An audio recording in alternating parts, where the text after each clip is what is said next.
Alors bonjour, ici François Poisson pour Télécœur. Je me trouve présentement à l'hôtel Le Victorin, à son centre de congrès à Victoriaville.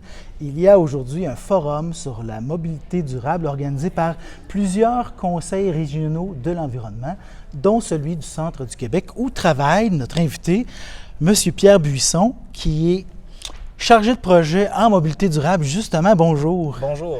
Donc, c'est l'accomplissement de mois de travail, là, ce qu'on vit aujourd'hui? Oui, bien exactement. Là, c'est l'accomplissement d'une mobilisation sur le terrain, donc concertation avec les différents acteurs locaux, puis surtout avec les conseils régionaux du Centre du Québec, Chaudière-Appalaches, Mauricie, Estrie ainsi que Montérégie. Quand même. Étiez-vous une grosse équipe ou un délégué par chaque... Oui, exactement. Là, un membre de chaque CRE, là, donc Conseil régional de l'environnement, là, pour le comité organisateur. Okay. Mais vous, ça se passait sur votre territoire, donc une petite charge de plus peut-être au niveau logistique. Exactement. Donc un peu plus de charge, mais c'est important aussi d'avoir un peu une perspective interrégionale là, pour mener à terme là, le projet. Là. Est-ce qu'on attend beaucoup de monde aujourd'hui? Environ 120 personnes, là, donc plus les webinaires là, en parallèle, donc ouais. ça a bien été là, jusqu'à maintenant. Là. Est-ce que c'est tous des membres d'organismes ou les gens qui se sont inscrits en gros, là? C'est des organismes parfois communautaires, des acteurs du milieu. On parle de MRC, de municipalités, aussi de regroupements ou d'organismes gouvernementaux. Donc, c'est assez varié là, comme personnes là, qui vont venir assister au forum. Là. Le genre d'experts que vous êtes allé chercher comme conférencier, là, tracez-nous un portrait général là, de la qualité de ces gens-là. C'est un peu la perspective qu'on avait. L'objectif, c'est d'amener des gens de différentes sphères, tant du terrain que du milieu académique. Donc, on a des gens de Polytechnique qui réfléchissent aux différents enjeux en lien avec la mobilité durable à l'échelle nationale et locale. On a aussi des acteurs du milieu, on pense à Roulon Vert, qui vraiment mettent des actions en place actuellement. Et donc, c'était important de mettre à la fois le milieu académique et le milieu, tout ce qui est en lien avec les organismes sur le terrain, qu'il y a une connexion entre les deux. Donc. OK. Quand on parle de mobilité durable, les grands thèmes qu'on retrouve, là, transport collectif, transport adapté, c'est quoi les autres grands thèmes qu'on peut retrouver là-dedans? Bon, c'est assez varié. Là. On parle d'accessibilité universelle, de mobilité en tant que service, donc un service aux citoyens, les différents modes de déplacement, comment les intégrer, que ce soit le vélo, que ce soit à pied, que ce soit en autobus, donc de trouver des différentes façons d'intégrer ces modes de transport-là sur le territoire. Donc, c'est vraiment un des objectifs principaux. Là. Pour qu'on en vienne à un aspect intermodal, si on veut, que les gens puissent avoir de nombreux choix et que ces choix-là soient articulés ensemble? Bien, c'est d'avoir de nombreux choix, comme vous le dites, mais aussi de trouver des alternatives à la voiture solo pour que les gens aient des options, et non seulement à Montréal, mais dans différentes régions du Québec. Je peux vous dire qu'en arrivant à Victoriaville ce matin, je ne m'étais pas nécessairement attendu à un embouteillage, mais il y avait ça. Oui. Donc, puis je regardais dans les véhicules, puis effectivement, les gens étaient seuls pour la très grande majorité. Donc, il y a visiblement du chemin à faire, il y a des investissements à faire, il y a une volonté politique peut-être à développer davantage, là. Et puis, donc, est-ce que ce genre d'événement-là vise à justement accomplir, à faire du chemin dans... Bien, exactement. C'est un des objectifs, c'est de faire en sorte qu'il y ait des projets qui émanent de la part d'experts ou de la part de gens sur le terrain pour qu'au niveau politique, il y ait des débouchés, mais aussi faire un état des lieux des connaissances et pour ainsi là, avancer. Là, puis je pense que le timing est super bon avec tout ce qu'on voit actuellement là, en transport, en réduction des émissions de gaz à effet de serre, là, la crise climatique qu'on vit actuellement. C'est extrêmement important là, d'aller dans cette voie-là. Là. Là, ça commence à s'activer autour de nous. Les oui. gens arrivent. Oui. Je vais vous laisser aller profiter. Là, c'est la récolte. Là, vous avez semé, là, vous récoltez ce matin, aujourd'hui. Pierre Buisson, chargé de projet en mobilité durable au Conseil régional de l'environnement du Centre du Québec. Merci beaucoup à vous. Hein. Plaisir. Au plaisir. Voilà, ça me fait plaisir d'être à Victoriaville, ici, au Centre du Québec. Je m'appelle Lauriane Dano, je suis directrice générale d'Environnement Mauricie. qui est le Conseil régional de l'environnement au Nord. C'est un événement, je dis au Nord, c'est au Nord du centre du Québec. C'est un événement qu'on organise à 5 conseils régionaux de l'environnement. Donc, il y a celui de l'Estrie, du centre du Québec, la Montérégie, Chaudière-Appalaches et la Mauricie. Ça nous fait très plaisir de vous accueillir pour ce forum sur la mobilité durable. Avant de commencer, j'aimerais céder la parole au président du Conseil régional de l'environnement du centre du Québec, M. Claude Lefebvre, qui est aussi maire de Baie-du-Fer.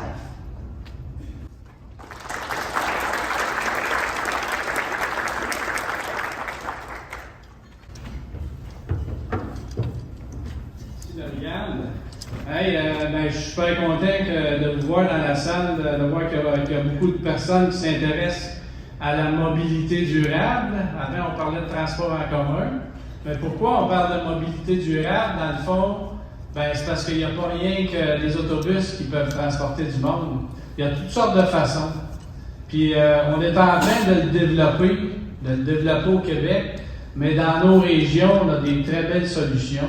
C'est ça qu'on va entendre aujourd'hui, les solutions que chacun un petit peu a trouvées dans son coin pour nous inspirer. On le développe, mais on ne sait pas trop comment faire, puis comment inciter les gens à prendre nos transports, puis ça peut représenter quoi.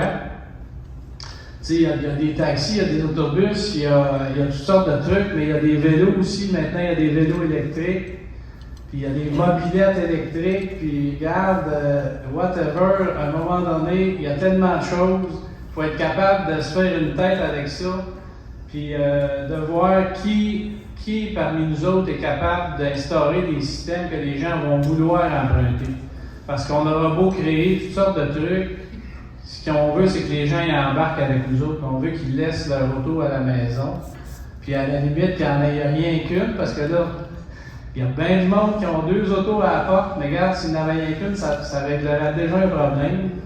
Ça fait déjà moins de monde sur les routes. Ça fait que aujourd'hui, là, on va réfléchir ensemble, on va se parler. Puis moi, en tout cas, je viens chercher de l'info pour, dans mon coin de pays, essayer d'améliorer le système. Puis on a des gens qui sont super compétents là-dedans. Puis j'ai très, très hâte, en tout cas, d'entendre des conférences puis de discuter avec vous autres de toutes les façons qu'on peut prendre pour améliorer les transports de nos gens. Alors, je vous souhaite une excellente journée et profitez-en. Merci.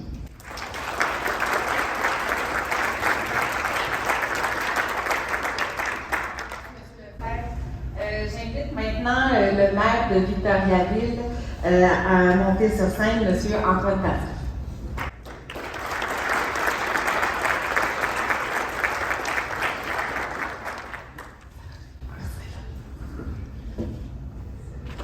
Salut Claude, ça va bien? Salutations à mes autres collègues, maires et mairesses, conseillers et conseillères, de même que 2 conseillers municipaux de la ville de Victoriaville, Marc Morin, Benoît Gauthier, qui vont être avec vous toute la journée, de même que 2 représentants de nos équipes, notamment au niveau des transports, Pierre-Olivier Morissette, et de l'aménagement du territoire, Jean-François Morissette. Je suis fier de vous accueillir à Victoriaville, dans le berceau du développement durable, et Dieu sait qu'on a l'ambition éventuellement de passer du berceau au leaking, et pour y arriver, c'est des journées comme aujourd'hui qui vont nous permettre d'avancer, d'avoir un impact encore plus important sur notre environnement et sur la mobilité des citoyens qu'on représente. Vous n'êtes pas sans savoir que les GES émis par les transports, c'est plus de 40%, donc c'est un enjeu crucial sur lequel on doit se pencher. Puis je suis fier de vous annoncer que Victoriaville, on veut être un leader, on veut être un modèle inspirant, puis de vous recevoir chez nous, c'est vraiment, on se considère privilégié que vous ayez choisi Victoriaville. Puis on va vous partager aussi en cours de journée plusieurs initiatives qu'on met en marche. Peut-être juste rapidement, on a un réseau cyclable de plus de 100 km chez nous, qu'on déneige 75 km durant l'hiver. Donc, c'est vraiment ancré dans nos habitudes que de promouvoir les saines habitudes de vie, mais aussi de promouvoir le transport actif. Puis je pense que c'est une valeur qui résonne de plus en plus aujourd'hui avec nos jeunes citoyens. Puis les représentants de nos équipes pourront vous en faire la démonstration, mais on est à veille de lancer ni plus ni moins que 2 nouvelles applications de transport qui viendront complètement révolutionner le transport à Victoriaville, puisque je pense que la majorité d'entre vous venez de cité régionale, de ville intermédiaire, petite ville, donc on est tous d'accord que c'est pas un tramway ni un métro que ça nous prend pour améliorer la mobilité durable, mais il y a plusieurs autres options qui s'offrent à nous. Donc, si vous allez titiller un peu nos directions, je pense qu'ils vont pouvoir vous avancer quelques annonces importantes qu'on s'apprête à faire, notamment demain. Mais je vous encourage à profiter de la journée pour échanger entre vous, concevoir des nouvelles façons d'améliorer nos transports, puis ultimement d'avoir un impact sur notre environnement puis nos GES. Donc, bravo à tous ceux qui s'impliquent pour l'organisation de cette belle journée, puis merci à chacun d'entre vous pour votre présence. Bonne journée.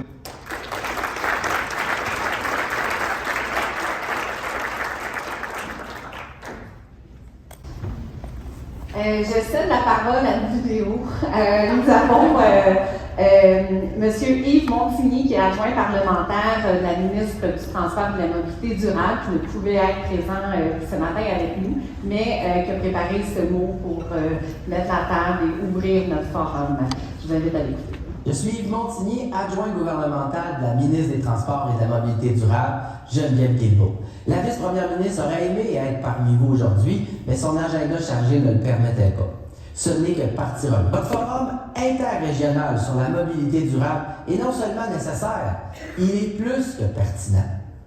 Les défis en matière de mobilité dans les régions du Québec sont grands. On doit ensemble trouver des moyens pour mieux être au service de la mobilité durable des citoyens.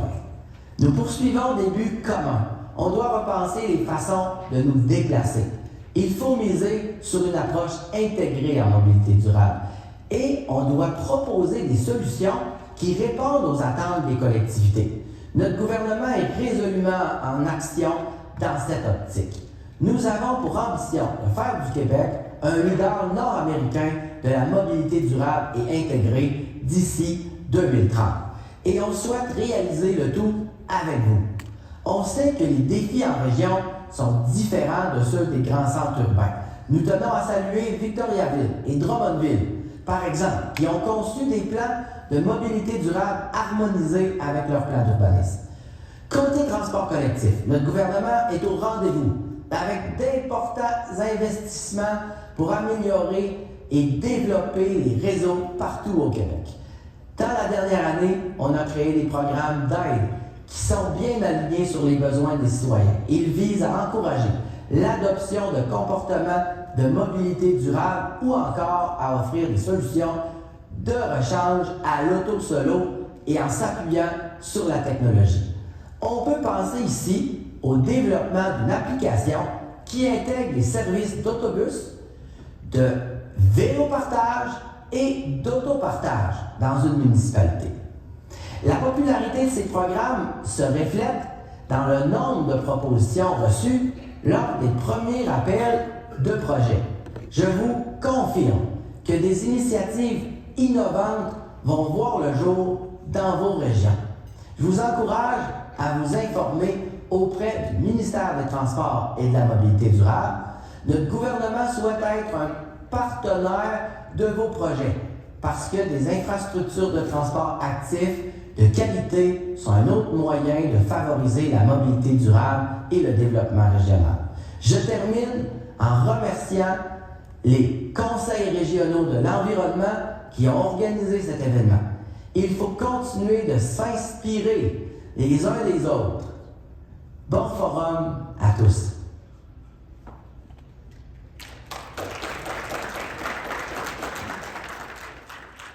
Une des raisons pour lesquelles les conseils régionaux, on veut organiser des événements comme ça, c'est pour participer à la démarche climat de changement qui est portée par tous les conseils régionaux de l'environnement du Québec et qui vise à faire connaître les objectifs de carboneutralité du Canada d'ici 2050 et du Québec. De voir de quelle manière est-ce qu'on peut collectivement trouver des solutions pour s'activer puis profiter de la fenêtre temporelle qui nous reste si on veut atteindre nos objectifs de l'accord de Paris, c'est-à-dire de limiter à 1,5 degré Celsius le réchauffement climatique. Au Québec, M. Tardif l'a dit, c'est plus de 40% des émissions de gaz à effet de serre qui sont associées au secteur du transport. Donc, on a beaucoup de potentiel qui va s'améliorer quand on s'intéresse au secteur du transport, de la mobilité en général. Et des événements comme aujourd'hui, c'est une occasion de réfléchir ensemble à comment est-ce qu'on peut permettre à la population de se déplacer efficacement d'un point de vue collectif.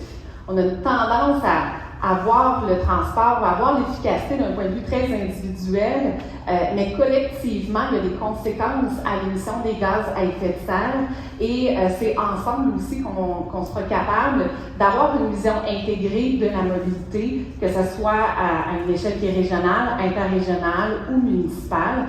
Alors, on veut faire un état des lieux aujourd'hui avec vous. Qu'est-ce que la connaissance nous dit? Quelles sont les données les plus récentes sur lesquelles on peut s'appuyer? On peut aider les villes, les décideurs, les directeurs d'aménagement, les directeurs des sociétés de transport, nos élus, s'appuyer sur de la donnée pour prendre des décisions qui vont nous permettre de réduire nos émissions de gaz à effet de serre, mais aussi d'améliorer la qualité de vie des gens.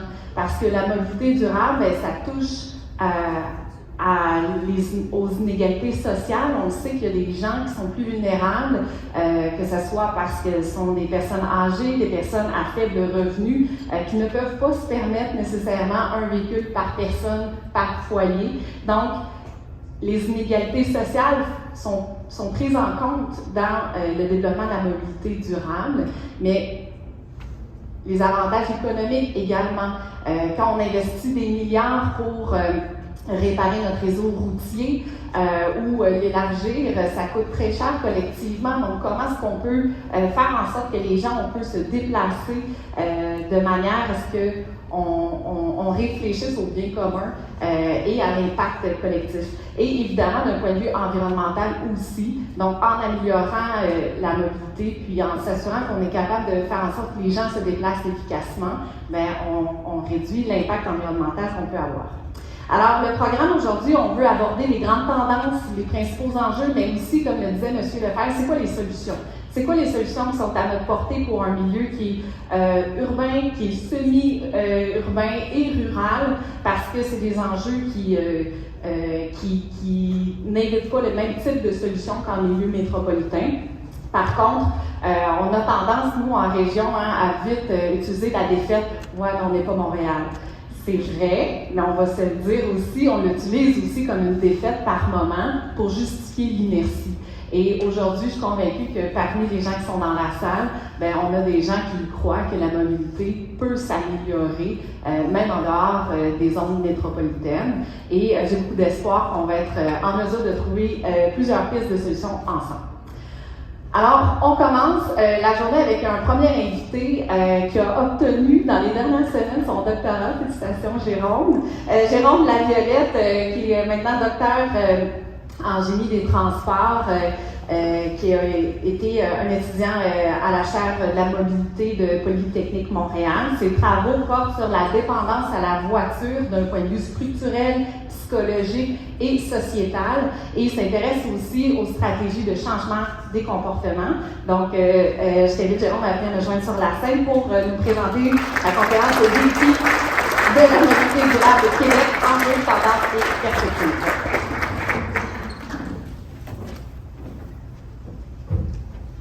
Bonjour à tous, est-ce qu'on m'entend bien? Je pense que oui, parce que moi je m'entends bien.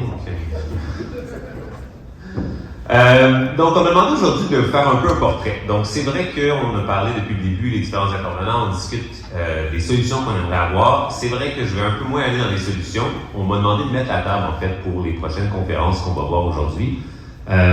Donc je vais parler un peu du contexte, des quelques tendances qu'on peut voir, du peu de données qu'on a malheureusement trop souvent sur la mobilité hors des grands centres. Puis qu'est-ce que ça nous inspire là, pour des pistes de solutions à cet égard-là.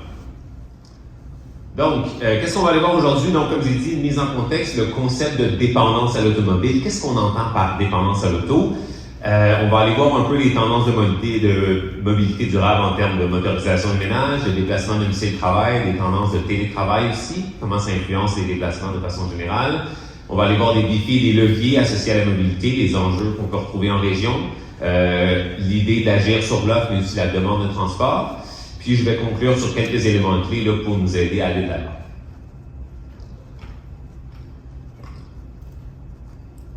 Donc, la dépendance à l'auto, c'est un terme qu'on a beaucoup entendu, mais qu'est-ce que ça représente exactement? Donc, la dépendance à l'auto, ça se manifeste lorsque le système de transport, d'aménagement du territoire et même d'organisation de notre société s'articule autour de l'automobile. On peut appeler ce système-là un système d'automobilité. C'est le résultat de plusieurs composantes qui sont interreliées et qui ont progressivement amené notre situation actuelle et qui s'auto-renforcent et qui maintiennent ce système en place. Donc, des politiques publiques, par exemple, qui privilégient un aménagement du territoire pour l'automobile et priorisent les investissements dans les infrastructures routières au détriment des autres types d'investissements en transport collectif ou actif. Des politiques qui mènent évidemment à un étalement urbain excessif, à une, je suis pas sûr que le mot existe, une banlieusisation de nos villes, en quelque sorte, du mot anglais suburbanization. Donc, l'approche de planification des transports qui a été principalement importée des États-Unis, qui priorise de façon générale la fluidité de la circulation automobile et ce au détriment des autres modes de transport, notamment les modes actifs. Depuis des décennies, des approches donc qui génèrent une forte demande aussi pour des produits automobiles et pétroliers et donc alimentent ce qu'on appelle un complexe techno-industriel de manufacture automobile et de production pétrolière. Puis, ce complexe-là, en fait, si vous avez remarqué dans le monde, les plus grandes économies mondiales, c'est un secteur économique majeur qui est l'extraction pétrolière, mais aussi la production manufacturière automobile, qu'on pense aux États-Unis, mais aussi les grandes puissances économiques européennes. Ce sont des secteurs majeurs qui alimentent énormément d'emplois. Donc, ça fait partie de ce système d'automobilité-là.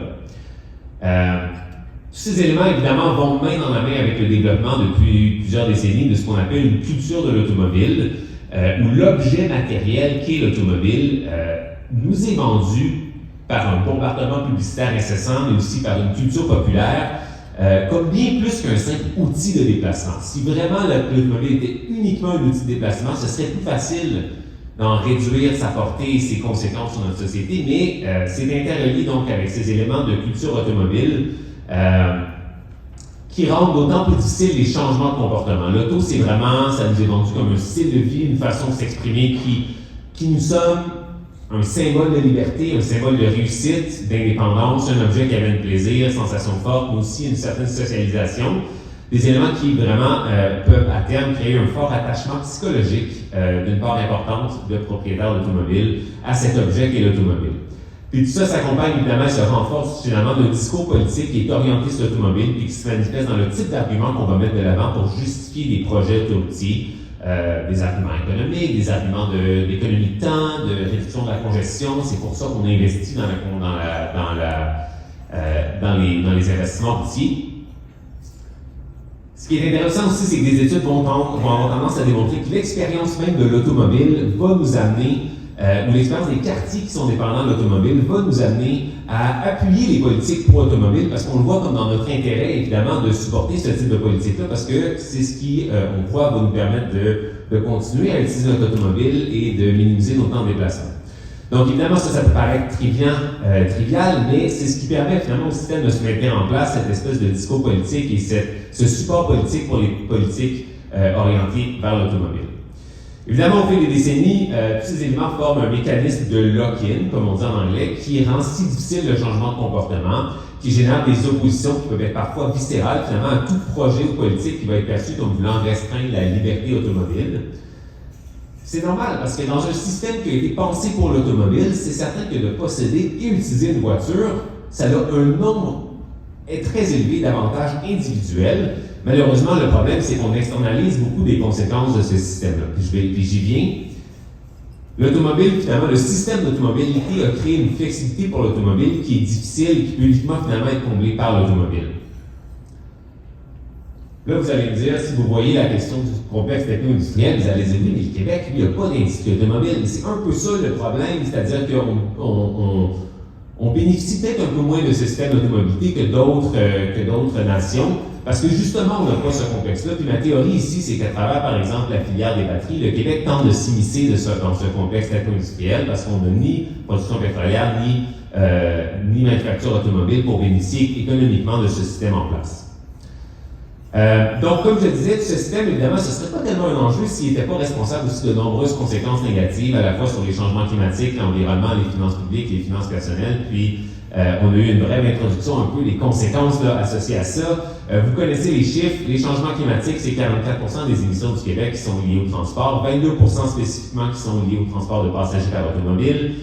Il y a beaucoup d'autres conséquences sur l'environnement en termes de perte de ressources, de consommation de ressources, de perte de terres agricoles, d'imperméabilisation des sols, qui sont principalement dus à l'étalement urbain. Au niveau de la santé publique, perte d'opportunités liées à l'activité physique, sédentarisation, enjeux respiratoires de la pollution de l'air, stress psychologique lié à la congestion, au bruit. Tout ça est extrêmement bien documenté. On peut penser aux violences routières. Plus les kilomètres parcourus en automobile dans une région sont élevés, plus les risques de collision le sont aussi. C'est à tenir en compte dans nos décisions. Des conséquences sur les finances publiques. La congestion nous coûte plusieurs milliards annuellement et amène une inefficacité dans nos villes. Plus la ville est grande, plus cette inefficacité est importante. Au niveau de l'État, évidemment, ça nous coûte de plus en plus cher d'entretenir ce système et ces infrastructures de transport qui tombent en ruine. Les dollars investis en route aussi contribuent considérablement moins à l'économie québécoise que des dollars qu'on investirait en transport collectif. Et on dirait que c'est une donnée qu'on rappelle pas assez souvent. Investir en transport collectif, on dit c'est un investissement dans notre société. Il y a une fuite de capitaux importante parce qu'en forçant une très grande partie de la population à devoir posséder 1, 2, 3, 4 véhicules par ménage, on force les gens à devoir acheter, dépenser énormément d'argent annuellement pour des véhicules qu'on importe, dans lesquels on met de l'essence importée. Puis je pense que Mme Morancy l'avait calculé récemment. On estime à 33 milliards annuellement, là c'est le chiffre qu'elle a calculé quand on regarde les dépenses privées en automobile. 33 milliards par année dépensés par les Québécois et les Québécoises. C'est énorme. Vous le savez, c'est le deuxième poste de dépenses des ménages. On parle souvent. On est à peu près à 18% des dépenses annuelles des ménages. Un chiffre que vous entendez peut-être moins, c'est que quand on compare ce chiffre-là aux chiffres européens, en Europe, ils sont à peu près à 14% dans l'Union européenne des dépenses des ménages en transport. Donc, c'est quand même considérablement moins parce qu'évidemment, ils ont moins de véhicules, ils possèdent moins de véhicules et les véhicules qu'ils possèdent sont plus petits et coûtent moins cher. Donc, dans ce système pensé pour l'automobile, comme j'ai dit, utiliser une voiture procure plusieurs avantages individuels.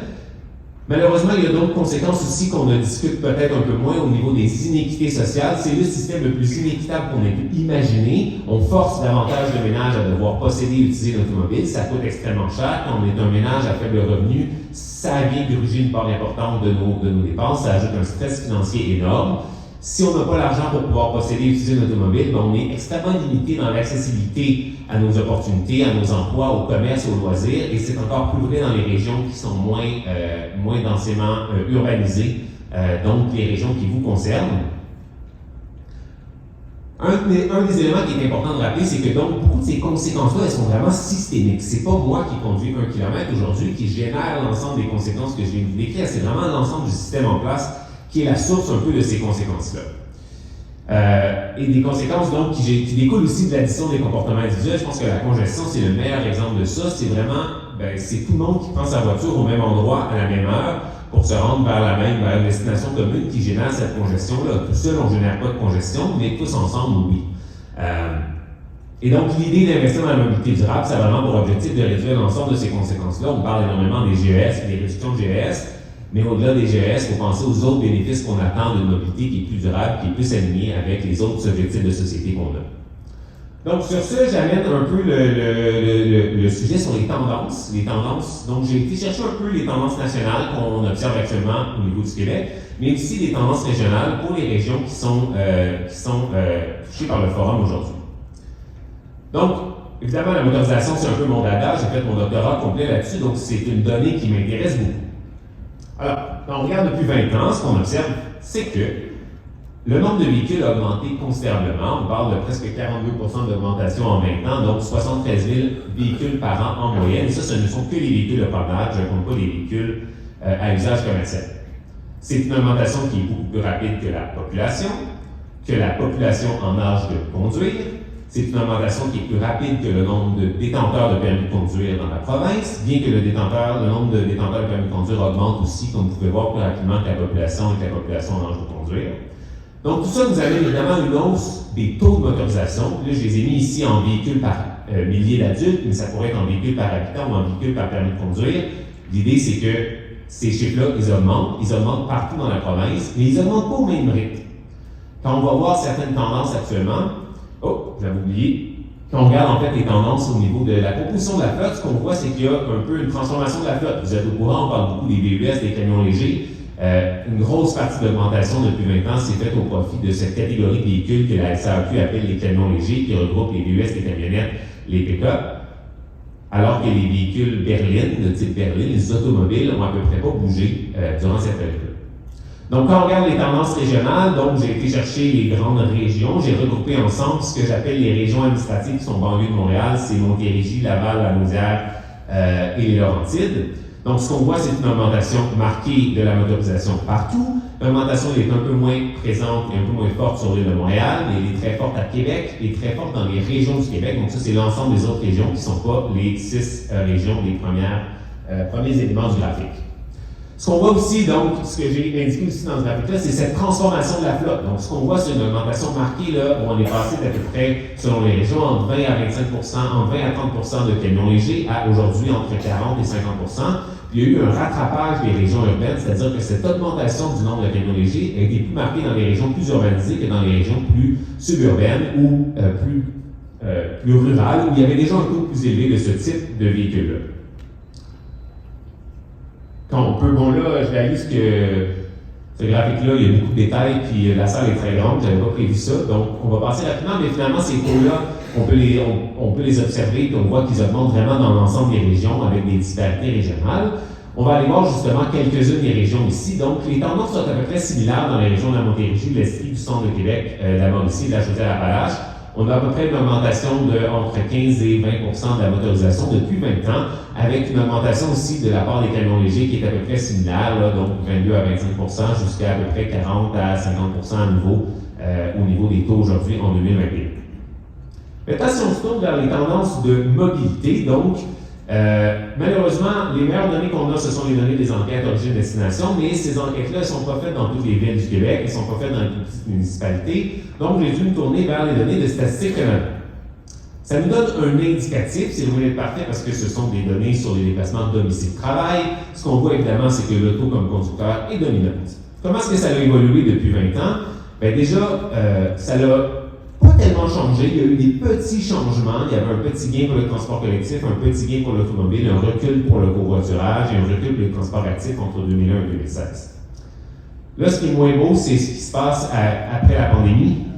2021, donc on a un gain quand même plus important de la part de l'automobile dans les déplacements de domicile-travail et un recul important du transport collectif,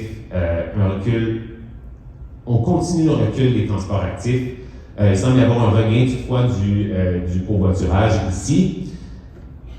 Moi, ça ne va pas dans la bonne direction. Évidemment, 2021, c'était vraiment l'année après la pandémie. Ça a pu évidemment influencer ces données-là, mais pour moi, ce n'est pas des chiffres qui s'en vont dans la bonne direction.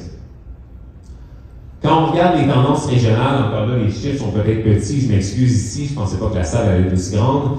Quand on regarde les tendances régionales, ce qu'on observe en fait, c'est que cette progression de l'automobile est quand même moins marquée dans les régions qui nous touchent aujourd'hui. Évidemment parce qu'elle était déjà très très élevée, donc il y a quand même un maximum. Là, une fois que tout le monde qui a un permis de conduire conduit pour se rendre au travail, il n'y a plus tellement de gains potentiels pour l'automobile comme mode de déplacement. Mais ce qu'on voit, c'est qu'à part à Drummondville, où il se passe peut-être quelque chose, où est-ce que les données sont peut-être erronées, à déterminer, ça prend peut-être davantage d'investigation, mais c'est quand même un progrès léger de l'automobile au détriment des autres modes de transport. S'il y a des gens de Drummondville qui pourraient peut-être avoir plus d'explications sur ça, je serais curieux d'en apprendre davantage, évidemment, vous viendrez voir après.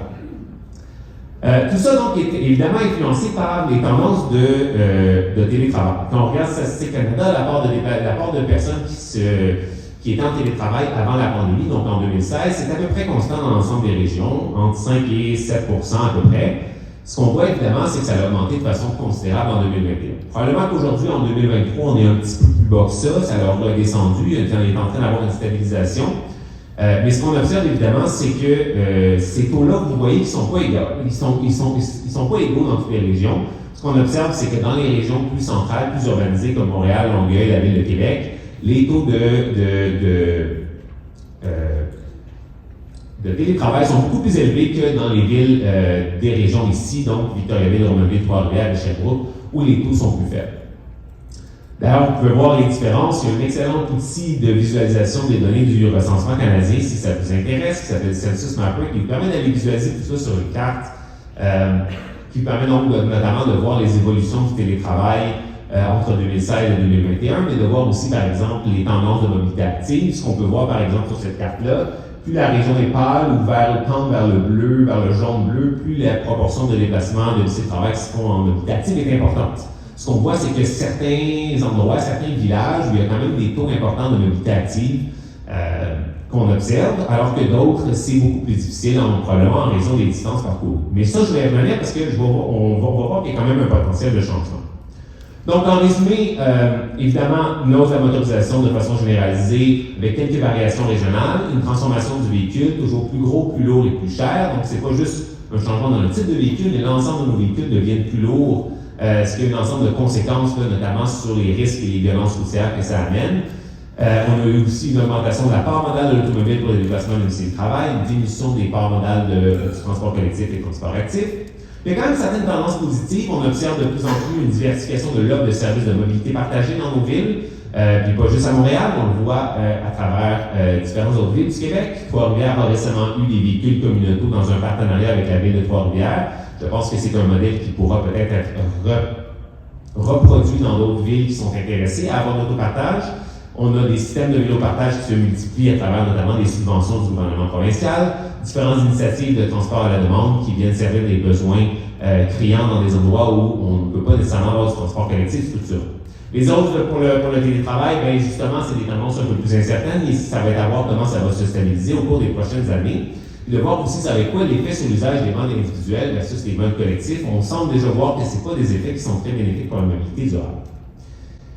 Évidemment, pour tout ça, l'idéal, ce serait d'avoir de meilleures données. On aurait besoin d'enquêtes nationales origine-destination, mais aussi d'enquêtes sur les déplacements à longue distance pour avoir un meilleur portrait de la situation régionale dans des régions comme les vôtres. Ce qui m'amène donc au défi. Un des enjeux actuellement, et ça c'est lié à notre système de mobilité, c'est qu'on a un système qui est aux prises avec différents enjeux de résistance au changement et d'inertie. Autant des résistances institutionnelles au changement, quoique des forums comme aujourd'hui, ça me donne toujours l'espoir que les choses changent au niveau institutionnel.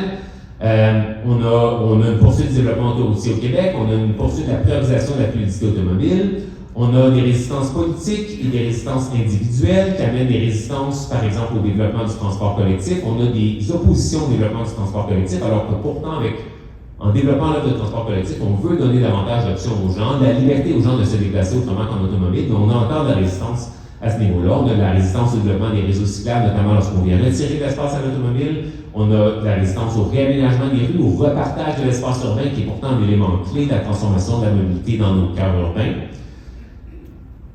On a une politique de mobilité durable qui est adoptée en 2018, qui est ambitieuse, mais on se demande à quel point elle est ignorée ou respectée, ou dans quel ordre est-ce qu'on priorise les actions qui ont été insérées dans cette politique de mobilité durable, qui normalement s'appuie sur l'approche réduire, transférer, améliorer. On se fait toujours attendre la politique nationale d'aménagement du territoire. On a espoir pour cette politique-là. J'en dirai pas plus donc pour l'instant. Et on n'a toujours pas de tarification de l'usage d'automobile. L'automobile, ça demeure un mode de transport extrêmement subventionné. Non, nos taxes d'immatriculation ne financent pas l'ensemble des routes. Donc, rapidement, vous connaissez l'approche réduire, transférer, améliorer. Je ne vais pas la repasser. Pourquoi je la mets ici? C'est plus en introduction des éléments. On parle beaucoup de l'approche réduire, transférer, améliorer et des changements à l'offre de transport qu'on doit faire. Ce qui est important de comprendre, c'est qu'il n'y a pas juste les changements à l'offre qui doivent être faits, mais aussi les changements à la demande. La gestion de la demande, puis ça, on va avoir une excellente conférence de Mme Florence Pauillac plus tard aujourd'hui, qui va pouvoir nous éclairer un peu là-dessus. Parce que nos politiques d'aménagement du territoire, nos politiques publiques qui définissent l'offre de mobilité, bien, ce qu'il faut vraiment comprendre, c'est que ça définit l'offre de quartier, de type d'environnement urbain, suburbain, rural, qu'on retrouve au Québec. Et donc, ça va définir un peu l'offre de mobilité. On peut voir ça comme l'architecture de choix auxquels les gens sont confrontés pour leur déplacement quotidien. Plus on est dans des endroits urbains centraux, plus on a de possibilités pour se déplacer. Si on est plus on est dans des endroits ruraux, évidemment, moins on a d'options. Après ça, il y a les facteurs psychosociaux et les caractéristiques socio-démographiques qui vont venir influencer nos choix à l'intérieur de cette architecture de choix. Donc, l'idée, c'est qu'une fois qu'on a mis en place des offres de mobilité, l'idée, c'est de pouvoir amener les gens à choisir ces offres de transport-là parce que ce n'est pas nécessairement acquis. Donc, ces préférences et ces contraintes, comme je le disais, vont affecter les choix à l'intérieur, les choix à l'intérieur de cette architecture de choix. Mais nos préférences et contraintes individuelles vont aussi affecter notre choix de localisation résidentielle et donc l'architecture de choix auquel on est exposé en termes de mode de transport. Les facteurs psychologiques et psychosociaux vont aussi affecter le support et les oppositions pour les différentes politiques publiques, comme je l'ai un peu expliqué, lesquels peuvent aussi influencer les facteurs psychosociaux qui influencent nos comportements de mobilité. Donc, il y a une certaine limite d'agir uniquement sur l'œuvre de transport. C'est absolument essentiel d'amener les changements structuraux nécessaires pour permettre aux gens de se déplacer autrement qu'en automobile. Mais c'est important aussi de comprendre les limites de ça. Ça facilite, mais ça ne garantit pas les changements de comportement. Ça ne réduit pas nécessairement non plus l'attractivité de l'automobile, de mettre en place de l'offre de transport collectif, des infrastructures cyclables. Si on ne retire pas de l'espace à l'automobile, la voiture, elle, ça se trouve, elle va s'emporter mieux parce qu'il va y avoir moins de gens sur les routes. Ça peut être long et coûteux à mettre en place, ça peut être politiquement difficile, ça peut générer de l'opposition populaire. Donc c'est ça l'idée d'aller voir avec d'autres stratégies que les stratégies sur l'offre, de façon à vraiment pouvoir agir à la fois sur ces éléments d'offre, mais aussi sur la demande de transport. Ce n'est qu'une brève introduction à ce qu'on va voir plus tard avec Florence. Quand on parle de gestion de la demande, des méthodes plus contraignantes comme la tarification de l'usage de l'auto, la gestion du stationnement, la tarification du stationnement, mais aussi des stratégies de changement et le soutien au changement de comportement pour soutenir le transfert modal. Je n'ai pas le temps d'aller super en détail aujourd'hui, mais c'est vraiment l'idée, c'est d'investir dans cette approche-là pour avoir vraiment une approche holistique qui vise à amener tranquillement un changement de paradigme en mobilité. Et ultimement, ce qu'on souhaite, c'est qu'il y ait un changement dans les valeurs, dans les perceptions, dans les attitudes et les normes sociales à l'égard de la mobilité au Québec pour qu'on ait ce réflexe vers la mobilité durable, que ce ne soit pas toujours moi, mon char et ma destination qui prime, mais vraiment qu'on ait une meilleure ouverture de la part de l'ensemble des citoyens à l'ensemble des options de mobilité durable qu'on souhaite avoir, qu'on a déjà disponibles, mais surtout qu'on voudrait, comme j'ai dit, avoir sur notre territoire. En termes d'enjeux de mise en œuvre, évidemment, vous connaissez mieux vos régions que moi. Je résume ici quelques éléments rapidement. Il y a quand même plusieurs défis liés à la mobilité durant ma région. On est en une beaucoup plus faible densité. Il y a un éparpillement généralement des lieux d'activité. On a toutefois des courtes distances à l'intérieur même de nos villes. Puis j'ai quelques statistiques qui s'en viennent qui sont intéressantes à cet égard-là. Au niveau de la sécurité routière, on est sur des routes passantes à grande vitesse. C'est beaucoup les routes à numéros qui relèvent du gouvernement provincial, qui traversent nos villages et nos villes, sur lesquelles les municipalités ont trop souvent peu de contrôle, malheureusement. Et comme je l'ai déjà mentionné, il y a très peu de contraintes à l'automobile en milieu rural. Le stationnement est gratuit partout et presque tout le temps. Il y a peu et pas de congestion. Donc, sans contrainte à l'automobile, ça devient plus difficile d'amener les gens à se tourner vers les autres modes de transport. Donc, tranquillement, il va falloir qu'on rajoute certaines contraintes à l'automobile si on veut amener les gens à se tourner vers les autres modes de transport. Bon, je passe rapidement ici, vous les connaissez mieux que moi, en effet, le manque de transport collectif, l'absence d'infrastructures de transport actif, le manque d'offres de mobilité partagée, quoique j'ai mentionné que c'était en changement actuellement. Ce qui m'amène donc à ces leviers d'action qu'on peut avoir. Donc, l'idée, c'est que je l'ai déjà mentionné pour la mobilité durable, c'est d'identifier les objectifs de changement et les bénéfices qu'on attend au-delà de la réduction des GES en termes d'amélioration de la qualité de vie pour les citoyens, amélioration de l'attractivité régionale, de l'accessibilité, surtout de l'équité pour les différentes populations, amélioration de la sécurité routière aussi. Ce sont vraiment des éléments sur lesquels on doit miser lorsqu'on vise à faire ces transformations-là. Les collaborations régionales, comme le présent forum, sont évidemment des opportunités de mieux collaborer et de s'inspirer entre régions. Il y a un potentiel aussi important de mobilité active, je pense, dans les régions, particulièrement dans les villes ici du sud du Québec, qui sont relativement plates en termes de topographie. Ce qui m'amène donc à ce potentiel de la marche et du vélo. Donc, je ne sais pas si vous avez déjà vu ces statistiques-là, peut-être que vous les avez déjà vues. On dit souvent au Québec, 5 à 7% des déplacements en automobile font moins d'un kilomètre pour se rendre à son lieu de travail. Évidemment, il y a des limites ici, là. C'est des déplacements à distance à vol d'oiseau, c'est pas parfait. Ce n'est que la distance au lieu de travail, mais ça donne quand même un indicatif. 7%, c'est des distances de moins d'un kilomètre, c'est des distances qui sont parfaitement marchables. 1 à 5 km, c'est des distances qui sont parfaitement cyclables. 5 à 10 km, ça peut même être des distances qui sont cyclables si on a un vélo électrique, par exemple. Donc, ça illustre un peu, c'est loin d'être parfait, ça illustre le potentiel de la mobilité active. Quand on regarde maintenant ce même potentiel-là dans les villes qui nous intéressent, donc j'ai sélectionné quelques petites villes des régions touchées par le forum. Donc on a Victoriaville, Drummondville, Trois-Rivières et Sherbrooke. Moi, ce que j'observe, c'est qu'on a 7 plus 55%, peut-être 60% des déplacements de domicile de travail à Victoriaville qui font moins de 5 km de distance, à vol d'oiseau évidemment. Peut-être que ce n'est pas l'entièreté de ces déplacements-là qui pourraient être faits à pied ou à vélo, mais il y a clairement une part importante des déplacements qui pourraient être faits de cette façon-là. Si on donnait l'option aux gens, si on investissait davantage dans des infrastructures cyclables utilitaires et non uniquement touristiques, donc c'est ça un peu l'idée d'avoir ce type de forum-là, c'est de voir comment on peut améliorer les infrastructures. Évidemment, le potentiel de la marche du vélo, la Chaire Mobilité a fait un travail beaucoup plus rigoureux que ce que je peux présenter avec les données Statistiques Canada, d'aller vraiment estimer le potentiel des déplacements. Ils l'ont fait évidemment pour le Grand Montréal, mais ils le font dans le cadre de l'état du vélo au Québec aux 5 ans, avec les enquêtes origine-destination des autres villes du Québec qui ont les enquêtes origine-destination. Ça peut être consulté en ligne. Ces données-là donnent un potentiel beaucoup plus réaliste finalement de ce potentiel de la marche et du vélo. Ce potentiel qui n'est pas juste grand donc dans les cœurs urbains de Montréal et Québec, mais aussi dans les cœurs de nos villes de taille petite et moyenne. Et finalement, hors le transport collectif, l'idée, très brièvement, c'est de travailler à développer le transport collectif régional, interrégional, développer des services d'autobus. À cet égard-là, ça va prendre une collaboration multipartite pour arriver à mettre en place ces infrastructures-là. Ça va prendre une collaboration avec Québec aussi. Ça va prendre une intégration d'aménagement du transport collectif avec l'aménagement du territoire, avec les autres modes de transport durable. Miser sur l'intermodalité en région peut vraiment être un outil important. Puis il y a des initiatives régionales, vous êtes probablement au courant de la régie en Gaspésie. Je pense que c'est une initiative régionale qui est à reproduire dans d'autres régions. C'est quoi les conditions de succès de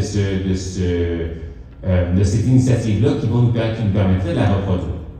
Donc, ce qui termine un peu ma présentation aujourd'hui, donc, l'important finalement, c'est d'être capable de comprendre et reconnaître la culture d'automobilité, ses différentes résistances au changement, de considérer l'ensemble des conséquences de l'automobilité et donc les bénéfices vers un transfert, vers une transition vers un système de mobilité qui soit plus durable, engager toutes les parties prenantes dans une approche plus interdisciplinaire, revoir les différentes pratiques et normes au sein de nos organisations, davantage de données qui nous permettraient de faire un meilleur diagnostic de notre mobilité durable et faire un meilleur suivi aussi de l'impact de nos projets.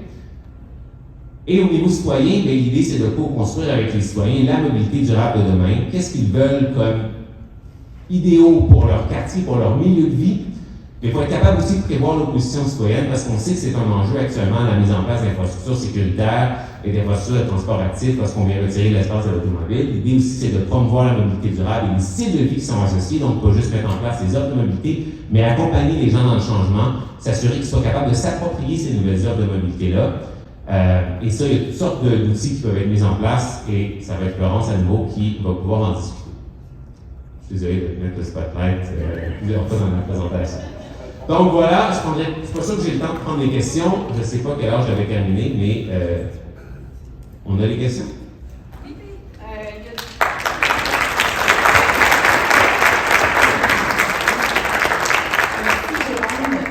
Oui, on a le temps pour quelques questions.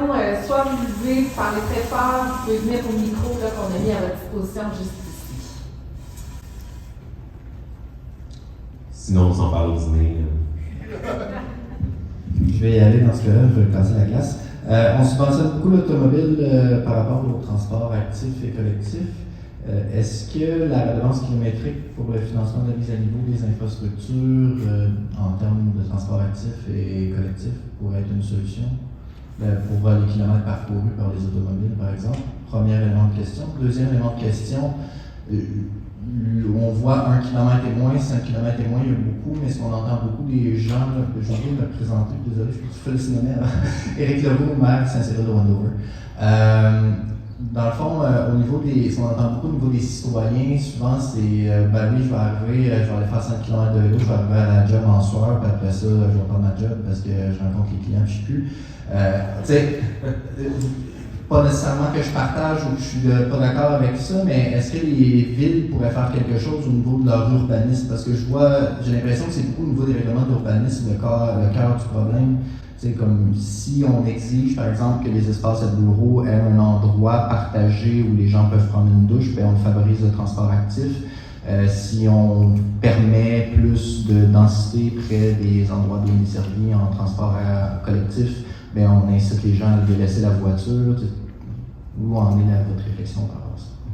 Est-ce que tu as répondu à certaines de tes questions en les posant, là? Je vais être bien honnête, j'ai pas mal déjà des réponses dans ma tête, mais j'aimerais que vous partagiez avec la salle pour influencer nos décideurs. Exact. Donc, sur le premier point, la question de la redevance. D'abord, bravo d'avoir dit redevance kilométrique et non pas taxe kilométrique. Je pense que le mot taxe, ça fait peur. C'est pas une taxe, finalement, c'est vraiment une redevance. Parce qu'on vise à réinvestir cet argent-là. J'avais mis rapidement une référence. Il y a quand même beaucoup de réflexions qui ont déjà été faites par de nombreux experts au Québec sur la question d'une redevance kilométrique pour l'automobile, qui permettrait d'avoir un mécanisme d'utilisateur payeur un peu plus direct, qui permettrait aussi d'internaliser certaines des conséquences externalités de l'automobile actuellement, que ce soit la pollution, la congestion et toutes les externalités sur la santé, par exemple. L'idée aussi, ce serait une des conditions d'acceptabilité sociale de ce type de redevance-là, c'est de le faire évidemment d'abord dans les endroits où il y a des alternatives à l'automobile pour se déplacer, mais aussi d'utiliser l'argent qui est collecté à travers ça pour améliorer les autres offres de mobilité que l'automobile. Donc ça fait partie des conditions d'accessibilité. Moi, je suis d'avis, évidemment, que ça enverra un signal de prix un peu plus important sur les modes de transport. Actuellement, on dit que l'auto est subventionné. Il y a aussi le fait que les coûts de l'automobile sont éparpillés. On estime à 10 000 $ par année à peu près par ménage les coûts de l'automobile, mais c'est éparpillé dans tellement de postes de dépenses différents au niveau des assurances, de l'essence, de nos paiements mensuels,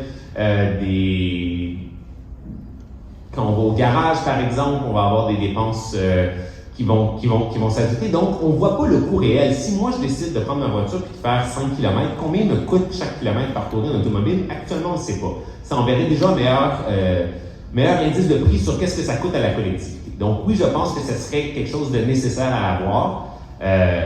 On serait précurseur, je pense. Il y a déjà des projets pilotes ailleurs dans le monde, mais il n'y a pas de nation qui a une redevance kilométrique appliquée à la grandeur de son territoire, mais ça serait un mécanisme plus équitable de financement de nos transports que la situation actuelle.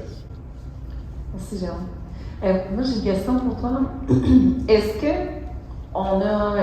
que vous l'avez, la perspective des investissements qui sont faits en achat publicitaire pour vendre cette culture de l'auto? Tu sais que des fois, on peut avoir l'impression là, que c'est d'aller contre Goliath là, quand on voit le bombardement publicitaire, mais aussi l'impact que ça peut avoir dans le soutien des émissions culturelles. Aussi, de ce jour au lendemain, tu sais, on fait une contre-offensive par rapport à ça. Tu sais, ils ont une place assez importante pour maintenir cette culture-là du mode de vie, du confort, du statut social. De quelle manière est-ce qu'on peut s'insérer pour compétitionner ou proposer une contre-culture, disons? Excellente question. En effet, j'ai parlé brièvement de la publicité automobile, comme quoi ça contribue un peu à cette culture de l'automobile. Ce qui avait été estimé par une journaliste du Devoir, c'est à peu près 500 millions par année en dépenses publicitaires au Québec, juste par les manufacturiers et concessionnaires automobiles. C'est quand même considérable. Il estimait que c'est 15% des dépenses publicitaires dans la province. Ça a un poids considérable. Il y a un enjeu après ça au financement de nos médias, notamment les médias locaux. Mais réglementer davantage la publicité automobile, légiférer pour ultimement interdire, je pense, la publicité automobile comme on l'a fait pour la cigarette, enverrait un signal fort. Ça aussi cesserait qu'on soit complètement et constamment exposé à ce type de publicité-là qui nous vend tous ces aspects symboliques et utilitaires de l'automobile. Une des façons, si ce n'est pas d'interdire, ça serait d'aller chercher une taxation additionnelle auprès de ceux qui veulent annoncer. Vous allez contribuer à un certain fonds qui va nous permettre ensuite d'alimenter des campagnes de promotion de la mobilité durable en contrepartie. Ça pourrait être des initiatives. Moi, je n'ai pas de recommandation claire. L'idée, ce serait d'avoir une espèce de task force qui pourrait se pencher sur la question et de dire ce serait quoi la meilleure avenue à prendre pour limiter l'impact de la publicité automobile sur les choix des citoyens en termes de type de véhicule, mais aussi en termes généralement de comportement de mobilité. Je vous ai vu sous question, mais est-ce que, à ta connaissance, c'est un modèle qu'on peut trouver ailleurs? De quelle manière, par exemple, dans d'autres pays,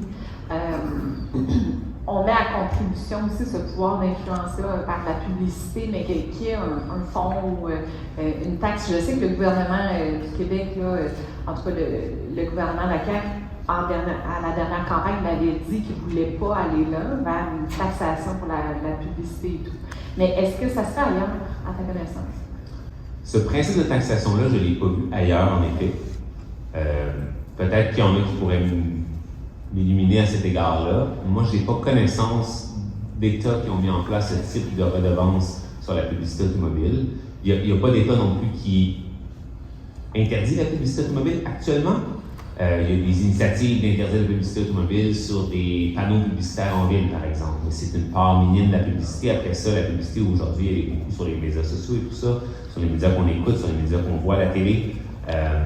Donc, je pense qu'il y aurait l'importance d'aller faire un travail de décortiquer ce qui existe. Il y a des législations qui contrôlent davantage ce qui est possible d'afficher, qui demandent, par exemple, d'afficher les consommations de gaz à effet de serre des véhicules.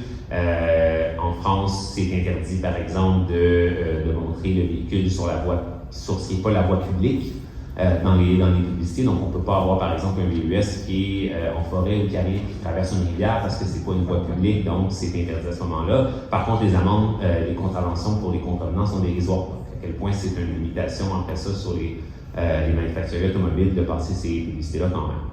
Donc, il y a des pistes de solutions. Il y aura un négociage à faire pour aller chercher davantage ce qui se fait à l'étranger, mais je n'ai pas vu actuellement de grandes initiatives qui nous font voir qu'il faut absolument qu'on reproduise ça. Je comprends. Merci. Je vous invite à vous présenter. Oui. Est-ce qu'on a encore le temps? Pierre? Oui. Pierre. Bonjour Jérôme, Alexandre Demers, directeur adjoint à la transition écologique au Conseil régional d'environnement de l'Estrie. Jérôme, il y a plusieurs choses que tu as présentées, moi qui viens me chercher, autant dans mon quotidien que dans mon travail.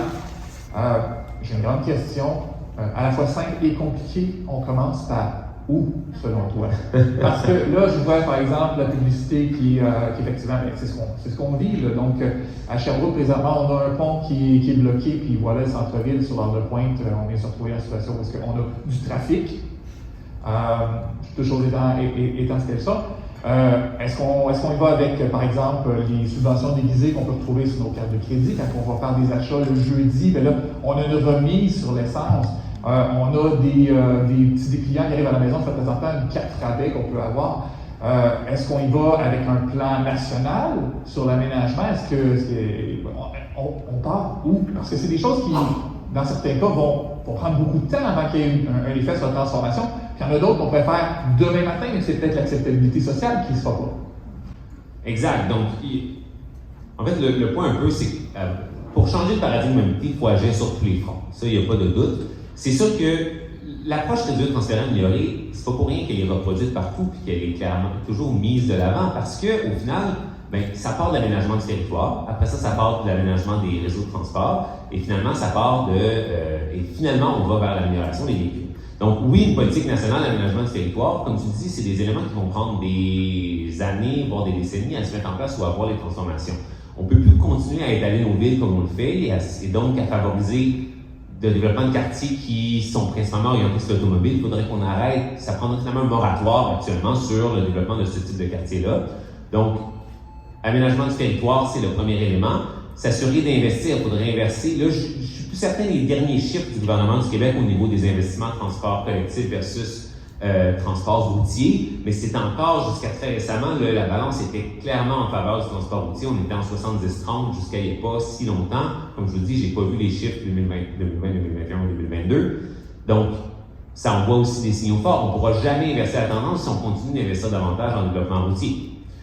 Après ça, ça part aussi des citoyens, des initiatives locales, des initiatives de tous les acteurs comme ça, comme les gens ici dans la salle, qui poussent partout, un petit peu partout pour amener ces changements-là, pour amener des changements dans les perspectives, dans les mentalités, qui vont faire que les normes institutionnelles vont changer aussi au sein des institutions, qu'on va cesser de privilégier la fluidité automobile. Donc, est-ce que j'ai une liste A, B, C, D à faire dans un ordre précis?